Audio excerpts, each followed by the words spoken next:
Hello दोस्तों, आज मैं आप लोगों को रसायन विज्ञान का कक्षा 10 का रसायन विज्ञान का पहला चैप्टर आप लोगों को पढ़ाऊँगा। ठीक है, इसमें देखेंगे पहले चैप्टर का नाम है रासायनिक अभिक्रिया एवं समीकरण।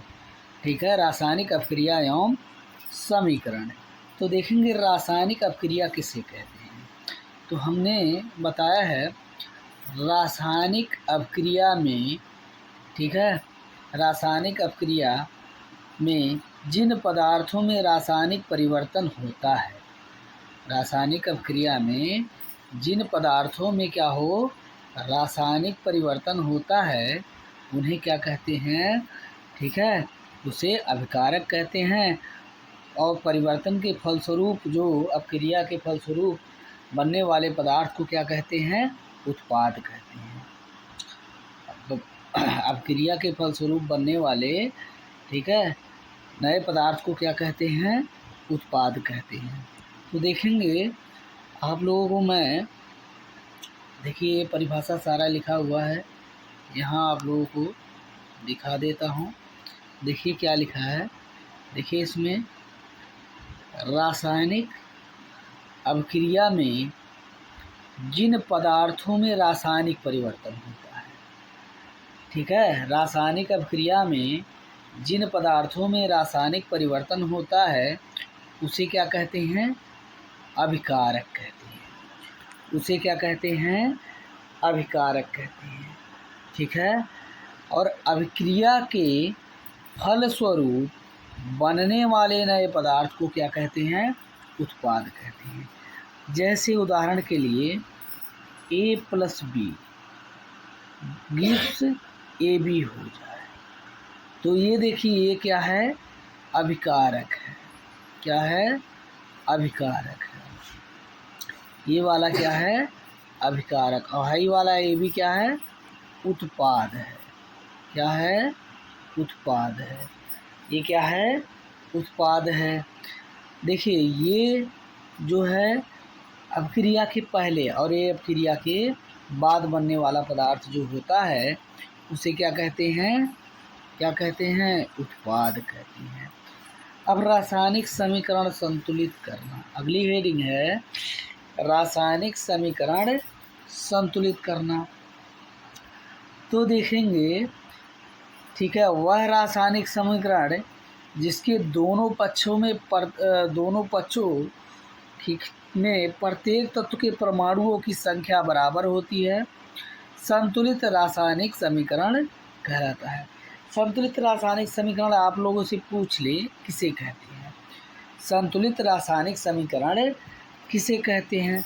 तो वह रासायनिक समीकरण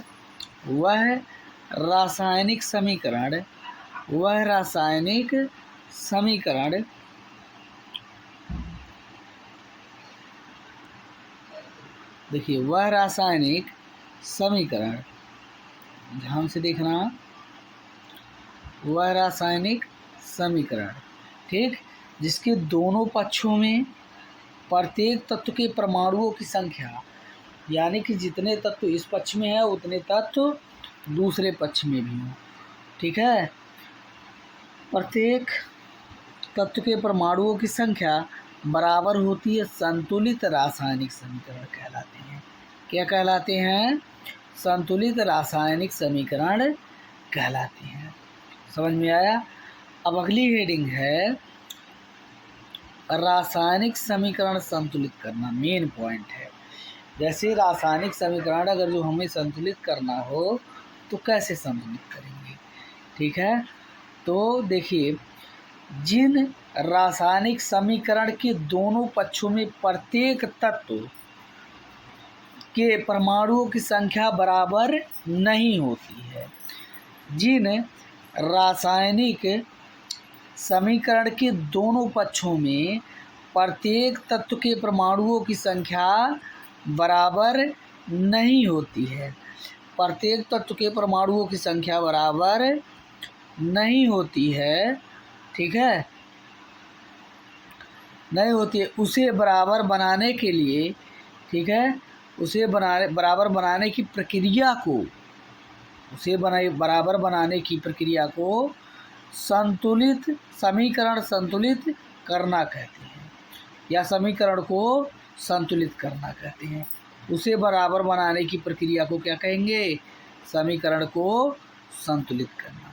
ठीक है, देखिए क्या दिया है, जिन रासायनिक, ठीक है, समीकरणों के दोनों पक्षों में प्रत्येक तत्व बराबर नहीं होते हैं, प्रत्येक तत्व बराबर नहीं होते हैं, या तत्वों की परमाणुओं की संख्या बराबर नहीं होती है, उसे बराबर बनाने की प्रक्रिया रासायनिक समीकरण को संतुलित करना कहते हैं। जैसे उदाहरण में दिया है, क्या दिया है, PbNO3 का होल ट्वाइस गिब्स दिया है। यहाँ क्या दिया है, गिब्स दिया 2PbO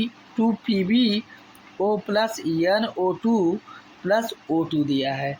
तो इस समीकरण को हम चलते हैं, देखते हैं, संतुलित करेंगे। ठीक है, तो रासायनिक समीकरण कैसे संतुलित होते हैं। ठीक, तो देखिए क्या दिया है, देखेंगे यहाँ पर,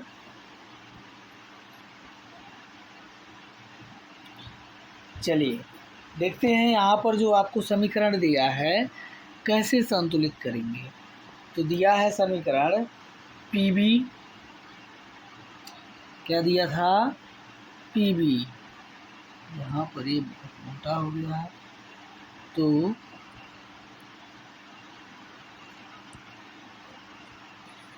Pb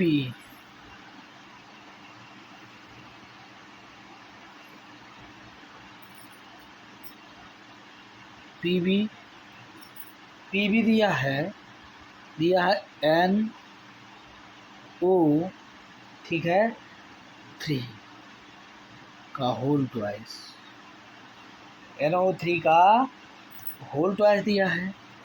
गिब्स दिया है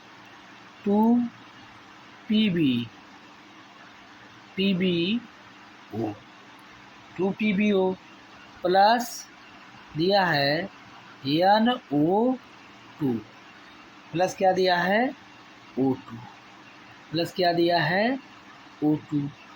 तो देखेंगे ना, ऑक्सीजन सबसे पहले Pb देखेंगे, इस पक्ष में कितना है, इस पक्ष में यहाँ Pb कितने हैं, यहाँ Pb कितना है, 2 है, तो इस पक्ष में Pb कितना है, अकेला है, तो यहाँ क्या कर देंगे, 2 से गुणा, यहाँ क्या कर देंगे, 2 से गुणा कर देंगे, क्या कर देंगे, 2 से गुणा। अब Pb देखिए यहाँ भी और यहाँ भी दोनों बराबर हो गया, लेकिन देखिए यहाँ पर नाइट्रोजन 2 है, यहाँ पर नाइट्रोजन कितना है, 1 है, यहाँ नाइट्रोजन 1 है, यहाँ नाइट्रोजन 2 है, क्योंकि पूरे अणु में 2 से, इस तरफ पूरे अणु में 2 से गुणा हो चुका है। यहाँ देखिए 2 से ये हमने गुणा कर दिया है, तो नाइट्रोजन की संख्या बढ़ गई, यहाँ 2 है तो यहाँ 2 से गुणा कर देंगे, इससे 2 से गुणा कर देंगे,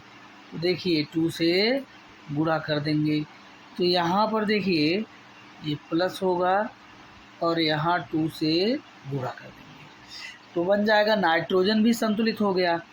अब देखिए ऑक्सीजन कितना है इस तरफ, यहाँ देखिए 2 और 2 ये वाला, तो 2 दूना 4 हो जाएगा, और यहाँ 4 दूई 6, और यहाँ पूरे में 2 से गुणा है तो 2 यहाँ, ठीक है, कितना हो गया, 8 हो गया, क्या हो गया, 8 हो गया।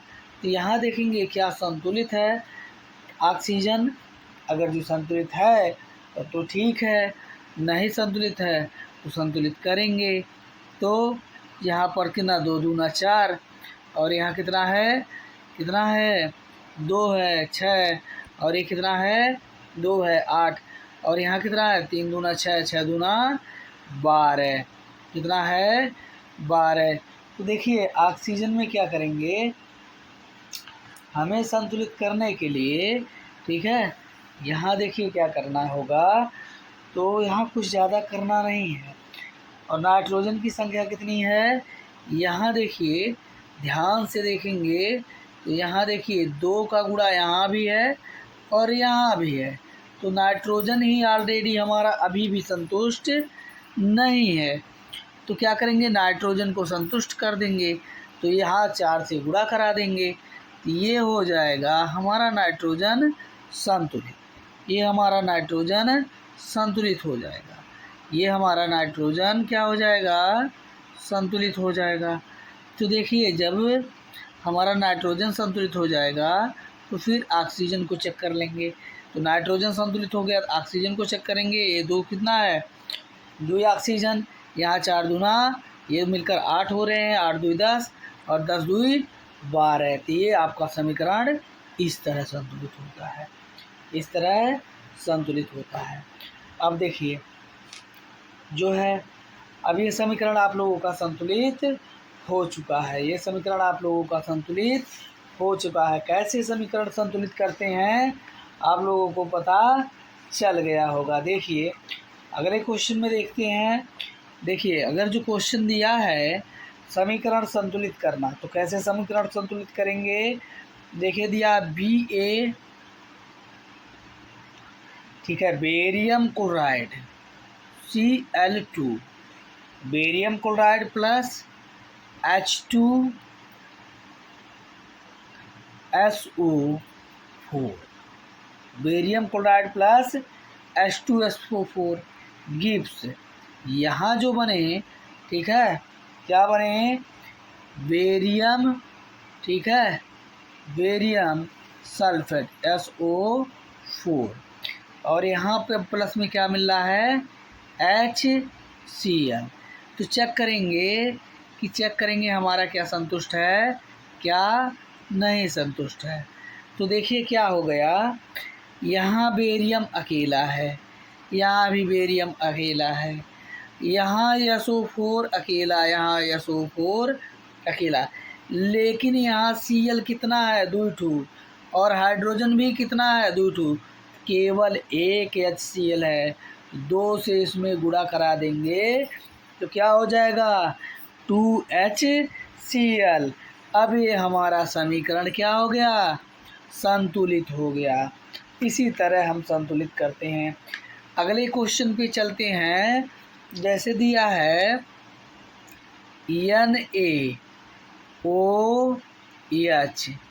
NaOH प्लस H2SO4 गिब्स है, ठीक है, Na2SO4 गिब्स Na2SO4 प्लस क्या दिया है, H2O। देखेंगे हमारा समीकरण संतुलित है या नहीं है। तो यहाँ देखिए सबसे पहले चेक करेंगे, SO4 संतुलित है, SO4 संतुलित है, ठीक है। अब देखिए क्या बच गया है, सोडियम। तो यहाँ 2 सोडियम है, यहाँ 1 सोडियम है, तो यहाँ 2 से बाहर अगर जो गुणा करा देते हैं 2 सोडियम यहाँ भी हो गया। अब देखिए यहाँ OH बच गया, OH यानी कि यहाँ 2 हाइड्रोजन बच गया, और ट्वाइस है ना, और 2 ऑक्सीजन, और यहाँ H2 बच गया, यानी कि यहाँ H2 भी बच गया। और तो कुल मिलकर ये देखिए 2 और 2 कितना, 4 H2 बच गया, यानी कि 2H2 बच गया, और ये क्या बच गया, ऑक्सीजन भी बच गया है, ठीक है, 2 ठू। ये सब मिलकर जो है आप लोगों को बनाएंगे 2H2O। क्या बनाएंगे, 2H2O। अब ये हमारा समीकरण जो है क्या है, संतुलित है। तो देखिए हाइड्रोजन कितना है, यहाँ इसमें गुणा कराएंगे, इसका इसमें, तो 2 हाइड्रोजन होगा, यहाँ 2 हाइड्रोजन, कुल 4 हाइड्रोजन हो गए। तो यहाँ इस तरफ हमें कितने हाइड्रोजन चाहिए, 4। तो ये देखो 2 दूना 4 हो रहे हैं। कितने हाइड्रोजन चाहिए, 2 दूना 4। ऑक्सीजन देखिए इसमें कितने हैं, यहाँ देखिए इसका गुणा यहाँ हुआ, ऑक्सीजन का यहाँ हुआ है। अब देखिए यहाँ देखिए जब गुणा कराया गया है तो कितने ऑक्सीजन हैं, यहाँ कितने ऑक्सीजन हैं, यहाँ देखिए इसका इसमें गुणा कराया गया है तो कितने ऑक्सीजन हुए हैं, यहाँ इसमें गुणा हुआ है तो 2 ऑक्सीजन, 2 एक कम, 2 समीकरण संतुलित हो गया भैया। इसी तरह आपका समीकरण संतुलित हो जाता है। अब देखिए समीकरण संतुलित करना सीख चुके हैं, तो हम अगले पॉइंट पे चलते हैं। अगला पॉइंट हमारा क्या था? अगला पॉइंट जो था उस पे हम चलते हैं। क्या था? संयोजन अभिक्रिया। क्या था? संयोजन अभिक्रिया। ध्यान से देखना भैया, संयोजन अभिक्रिया क्या होती है?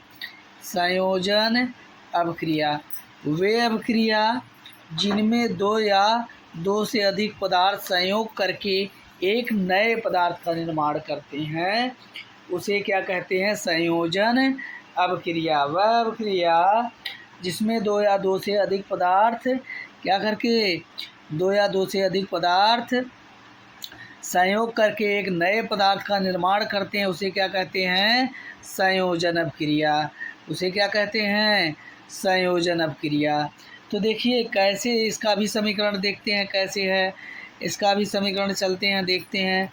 संयोजन अभिक्रिया का समीकरण जैसे दिया है भैया, हमें दिया है सल्फर, ठीक है। सल्फर ले लेंगे और प्लस, ठीक है, ऑक्सीजन, और देखिए क्या हो जाएगा, तो ये बन जाएगा सल्फर डाइऑक्साइड। देखिए दो पदार्थ मिलकर, ठीक है, सल्फर और ऑक्सीजन मिलकर क्या बना रहे हैं? एक, ठीक है, दो पदार्थ मिलकर एक नए पदार्थ का निर्माण कर रहे हैं। तो इस प्रकार की अभिक्रिया को क्या कहते हैं? संयोजन अभिक्रिया। जैसे अगर जो हम हाइड्रोजन को ठीक है वायु की उपस्थिति में जलाते हैं, किसकी उपस्थिति में? वायु की उपस्थिति में किसका निर्माण होता है? जल का निर्माण होता है। तो यह भी देखिए, जब हाइड्रोजन को किसकी उपस्थिति में? वायु की उपस्थिति में जलाएंगे तो किसका निर्माण हो रहा है? जल का। तो देखिए दो हाइड्रोजन और ऑक्सीजन से मिलकर क्या मिल रहे हैं? एक प्रकार का यौगिक मिल रहा है। तो इस प्रकार की अभिक्रिया को क्या कहते हैं? संयोजन अभिक्रिया कहते हैं। क्या कहते हैं? संयोजन अभिक्रिया कहते हैं, ठीक है। इस प्रकार की अभिक्रिया को क्या कहेंगे? संयोजन अभिक्रिया कहते हैं। चलिए एक एग्जाम्पल और ले लेते हैं।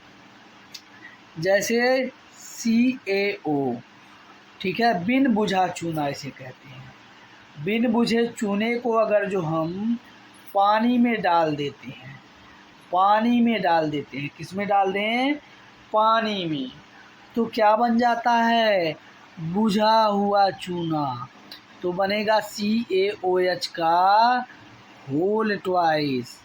क्या बनेगा? CaOH का होल ट्वाइस। ये बुझे हुए चूने का सूत्र है। किसका सूत्र है? बुझा हुआ। और CO कैल्शियम ऑक्साइड किसका सूत्र है? बिन बुझे चूने का। अगर जो देखिए, और इसके साथ कुसुमा भी निकलती है भैया। क्या निकलती है?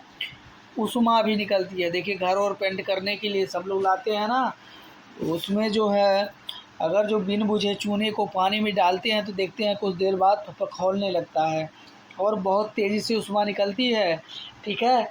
और ये जो प्राप्त होता है उसे क्या कहते हैं? बिन बुझा चूना, जिसे कैल्शियम हाइड्रोक्साइड भी कहते हैं। चलिए अब देखेंगे क्या है अगली चीज़। अगली हेडिंग है विस्थापन अभिक्रिया, ठीक है। क्या है?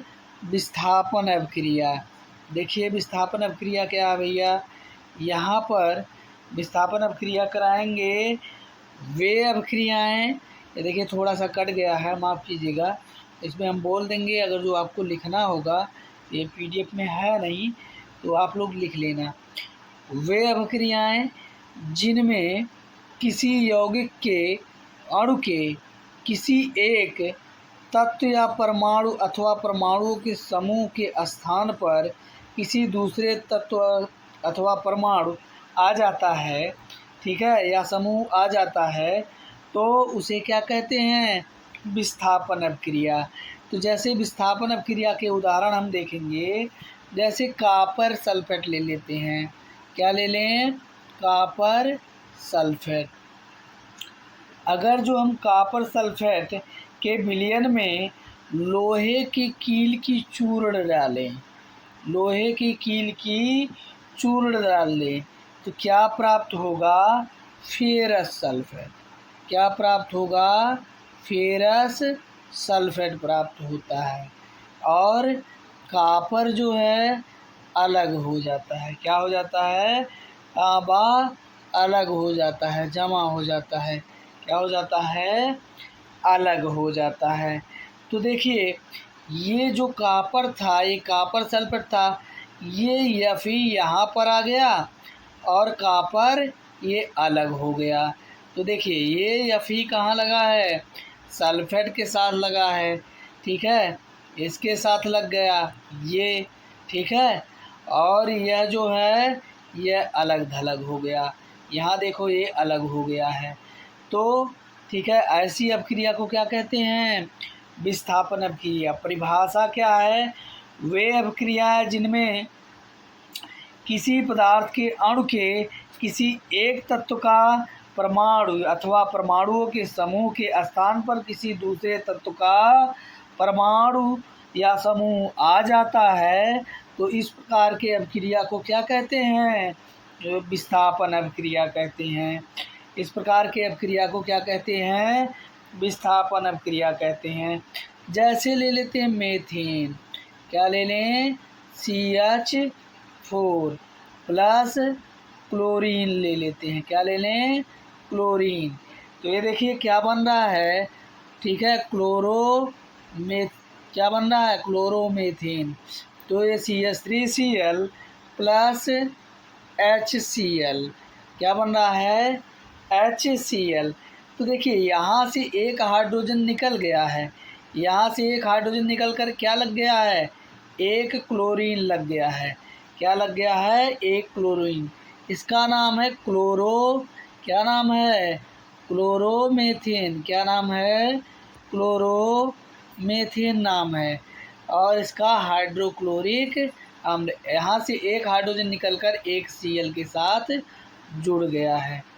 ये आपका, ठीक है, विस्थापन अपक्रिया संपन्न हुआ। पहला चैप्टर अब आप लोग मैं शुरू कर दिया हूँ, तो ये जान लीजिए कि 2 से 3 दिन में ये चैप्टर आपका समाप्त हो जाएगा, ठीक है। थैंक यू, धन्यवाद। इस चैनल को भाई सब्सक्राइब करिए और जो है इस वीडियो को थोड़ा शेयर करिए, ठीक है।